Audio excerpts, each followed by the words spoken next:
बिस्मिल्लाहिर्रहमानिर्रहीम।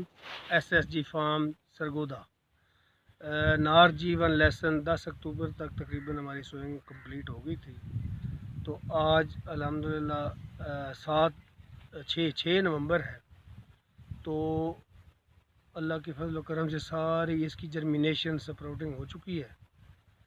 तो इसके बारे में थोड़ा सा मुख्तसर आपसे भी डिस्कस करना था सारे अहबाब से कि इसमें जिन्होंने पेंडीमेथिलीन या डवाल गोल्ड का स्प्रे शुरू में कर लिया था उसमें तो वीड बड़ी कम आई है, या मल्चिंग कर ली थी इन टाइमिंग का भी बड़ा इशू होता है कि टाइम जो ही सोइंग करें आप फ़ौरन मल्चिंग हो, ये नहीं कि हफ़्ता या किसी वजह से भी लेबर या कोई डिले हो तो वो जो वीड है उसको रोशनी पड़ती है तो उसका सीड स्प्राउट हो जाता है।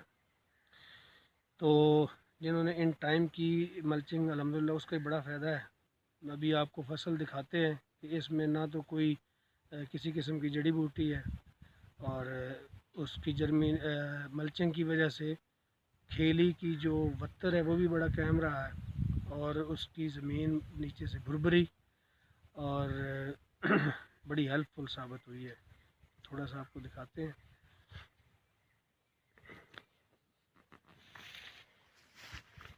ये देखें माशाल्लाह भी पौधा जो है तकरीबन 3-4 इसने लीफ बना लिए हैं और मल्चिंग के अंदर से बड़ा वाज़े नज़र आ रहे हैं। तो जिन एरियाज़ में वीड आ भी गई है अगर तो वो इसको हाथ से खिंचवाएं। अमूमन मुरक भी है या डीला भी कुछ लोग कहते हैं, उसका है लोगों की तरफ से है कि वो काफ़ी उगा ही है। तो वो क्योंकि कास्टली ये क्रॉप है तो इसको वो हाथ से लेबर लगा के खिंचवाएं।